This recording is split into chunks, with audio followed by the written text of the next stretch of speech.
Bonjour à tous, je suis ravie de vous accueillir sur ma chaîne dans mon autre monde pour vous présenter un jeu, le Tarot de Marseille de Nicolas Convert, d'Emmanuel Iger, je ne sais pas très bien comment ça se dit, si c'est Iger ou Iger, aux éditions Animaï. Alors, vous connaissez je pense tous Emmanuel Iger, elle a créé quelques jeux, euh, elle a elle a surtout des bouquins aussi, elle a écrit des livres, elle a écrit aussi Les Antisèches du tarot. Moi j'ai un seul coffret d'elle, c'est les 78 tirages. Voilà. Autrement j'ai pas de jeu, mais bon, un ou deux jeux que j'ai repérés que je pense que je vais me laisser tenter. Alors celui-ci je l'avais vu en présentation avant sa sortie, parce qu'il est sorti il y a une dizaine de jours. Donc c'est le tarot de Marseille de Nicolas Convert. C'est une, comment je peux dire, c'est une reproduction, hein, c'est un fac, si on veut bien, du jeu justement de l'époque. Ce que j'aime bien, une jolie boîte comme ça aimantée, très joli bleu, très sympa, au prix de 17,95 € plus exactement. Moi, je l'ai retrouvé chez mon libraire. Voilà, je l'ai vu. Je devais aller faire deux trois achats dans ma librairie préférée et j'ai vu qu'il l'avait. Mais je l'avais repéré évidemment bien avant. On a comme ceci un tranche dorée, voilà, et on a un format fort sympathique. Il est beaucoup plus petit qu'un tarot, évidemment format traditionnel, et je trouve vraiment sympa parce qu'on peut c'est cette petite boîte, elle prend pas beaucoup de place. On peut glisser le jeu dans un pochon, c'est ce que je vais faire, et le prendre en week-end, en vacances. Bon, je me promène pas non plus avec 50 jeux dans mon sac, mais il pourrait se dire, ben voilà, je le glisse dans mon sac. Mais bon, voilà, c'est pas quelque chose que je fais. En tout cas, pas avec un tarot. Je le fais plus facilement avec un petit Lenormand, où j'ai un jeu Mundi euh, dans un pochon que je mets dans une petite poche dans mon sac à main. Voilà, le tarot, ça m'arrive des fois d'en mettre un. Surtout le Laxir Tarot qui est sorti au Tini, mais bon là c'est pas la discussion du moment ni la raison de cette vidéo.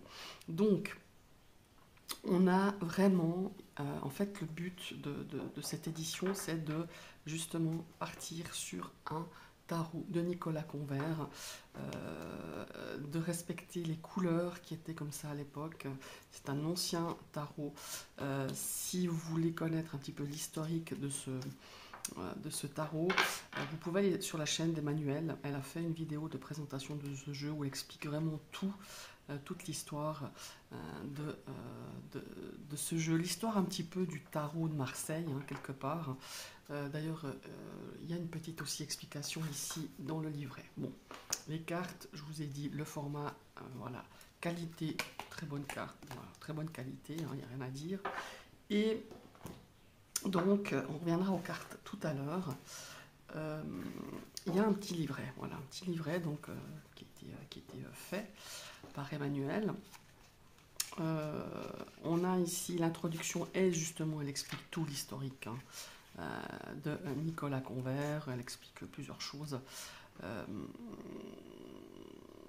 En fait, c'est un des tarots les plus anciens malgré tout. Voilà. En fait, elle explique, et c'est vrai, j'avais lu ça il y a quelques années déjà, j'avais oublié d'ailleurs, que c'est un ancien jeu parce qu'en fait il était choisi à l'époque comme base pour les jeux modernes, extrêmement répandus évidemment. L'ancien tarot de Grimaud de Marseille et le Kamwan Jodorowsky, voilà. Mais il y a eu des modifications, mais ils se sont inspirés, je dirais, servis du tarot de Marseille de Nicolas Convert. Voilà, il y a toute l'explication au niveau de l'historique. Je vais passer, après si vous êtes intéressé, il y a sa vidéo où elle explique encore mieux, mais il y a l'historique de ce tarot. Et puis nous passons à la composition du jeu, donc arcade majeur, arcade mineur. Il y a l'explication, donc voilà, comment tirer les cartes, comment lire les cartes, voilà, la signification des cartes, donc voilà, là, tout simplement pour la carte du mât.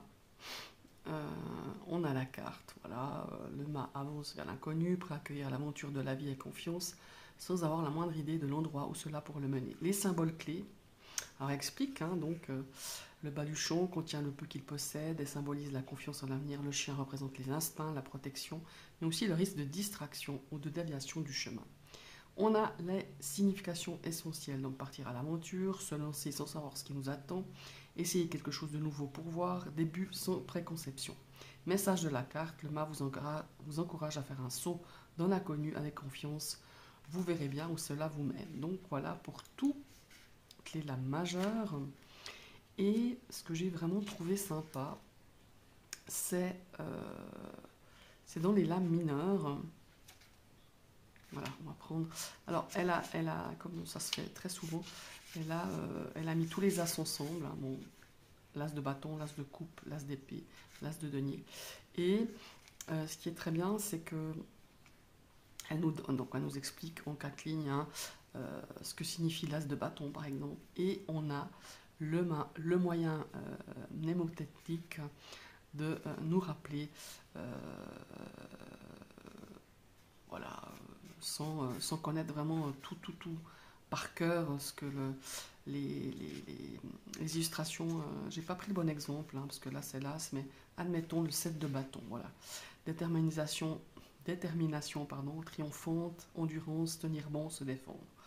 Et le moyen mnémotechnique, c'est malgré la solidité de plus en plus grande des bâtons diagonaux entrelacés, un seul bâton vertical se dresse encore fièrement. Il est même parvenu à changer la forme des feuilles. Vous voyez, c'est vraiment bien expliqué. Le 7 aussi, la numérologie. Le 7 est associé au travail en profondeur, à la réflexion, à la maîtrise de l'esprit sur la matière et au développement, de la même façon que les 7 jours de la semaine sont un cycle de travail complet.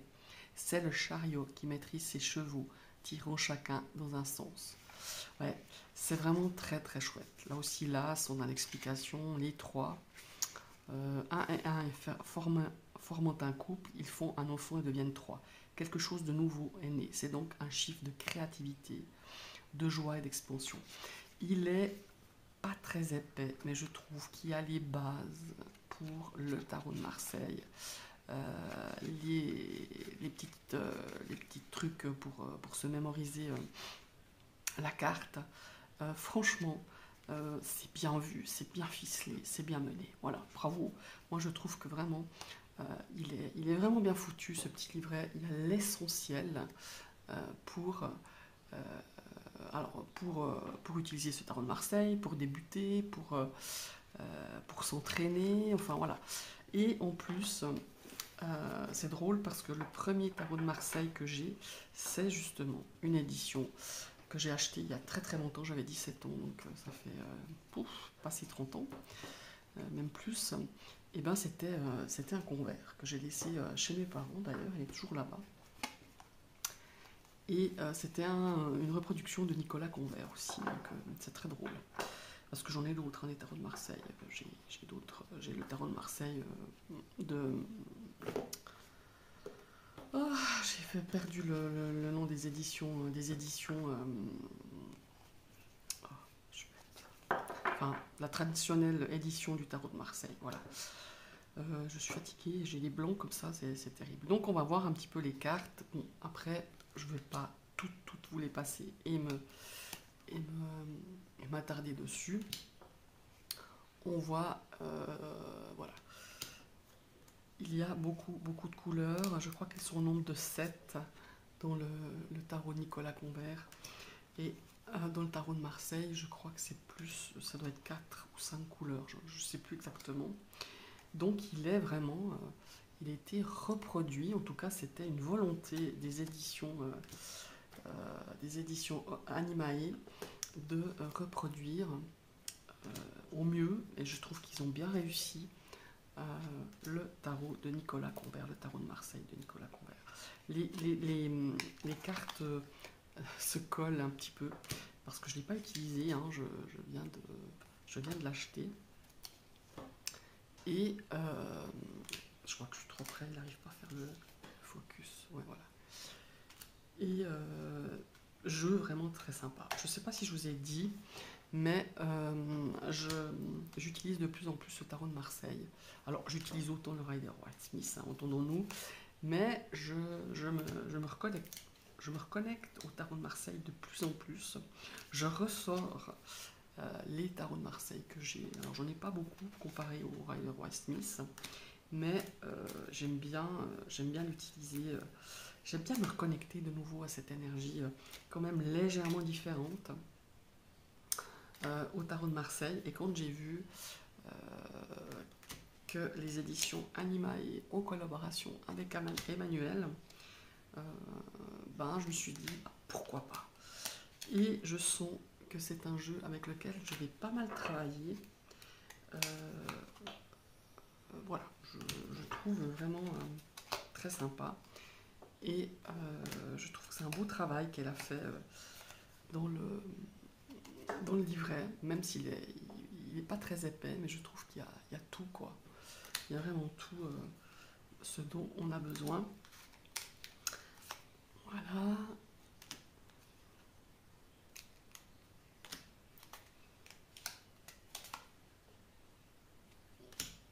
Vous voyez la reine, comme c'est écrit R-E-Y-N-E, c'est vraiment exactement comme il était écrit, comme il est en fait le jeu de Nicolas Convert. Voilà, et je trouve vraiment sympa.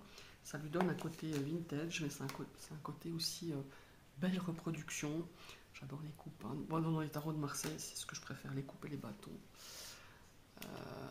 Non, les coupes et les deniers, pardon. Et dans le tarot de Rider-Waite-Smith, j'aime les bâtons. J'aime les épées aussi, hein. C'est curieux, mais voilà.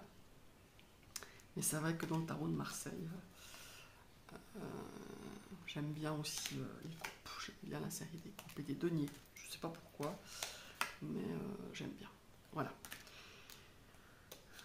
Comme je vous disais, j'ai un peu de mal à décoller, mais ça viendra une fois que je l'aurai mélangé quelques fois. Voilà. Le valet de coupe, le cavalier de coupe. Apparemment, il a vraiment été reproduit comme il est au musée de Paris, comme il est, le vrai, hein, je parle du vrai évidemment, comme il est conservé. D'ailleurs, on voit, on a toujours l'estampille ou le... je ne sais pas si on voit, mais on a ici sur toutes les cartes l'estampille du jeu de l'époque. Hein. Et je trouve que c'est une bonne idée d'avoir vraiment imprimé, réédité le jeu tel qu'il est. Et il était à la base en fait. Et je trouve que c'est vraiment un chouette travail qui a été fait. Voilà. J'avais hésité à l'acheter. Je m'étais dit, bon, t'en as déjà un, je pourrais récupérer celui chez mes parents, mais j'aime bien le laisser là-bas parce que des fois je fais des tirages là, avec ma maman, puis je le reprends, et puis c'est drôle, ce jeu, il est lié à l'endroit, chez mes parents, mais un jour je le reprendrai. Vous voyez, on a le 2 de denier, typiquement 1760, Convert. Voilà, c'est vraiment le jeu tel qu'il était à l'époque, et j'aime beaucoup, quand je vous dis que j'aime les deniers, dans le tarot de Marseille, et ben je confirme.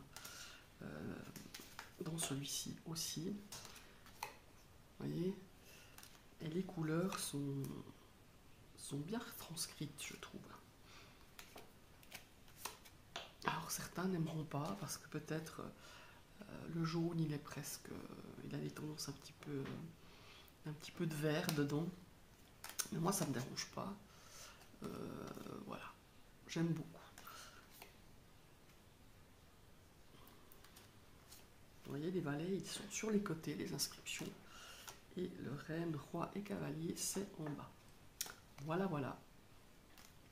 Alors, dites-moi si cette présentation vous parle, si ce jeu vous attire ou pas. Euh, Franchement, pour moi, c'est une belle édition. Des éditions justement Animae en collaboration évidemment avec Emmanuel Iger. Je me réjouis d'utiliser. Je vais l'utiliser tout à l'heure pour un tirage perso. Je me réjouis.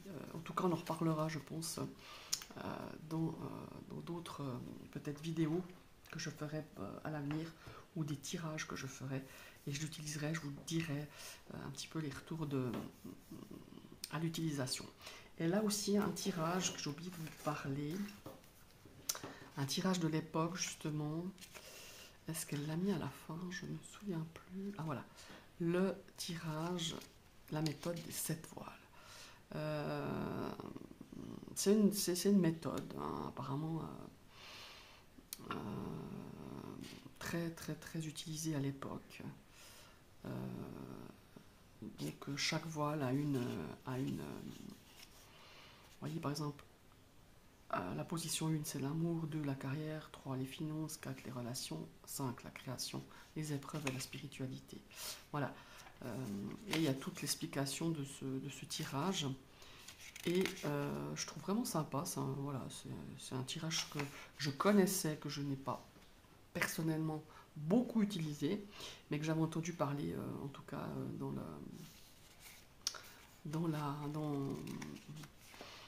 chez les puristes Marseille, en tout cas. Voilà. Sympa. Alors, j'attends vos commentaires. J'ai vu que j'ai eu pas mal de commentaires ces derniers jours. J'ai pas eu le temps de répondre, mais je vais le faire tout à l'heure.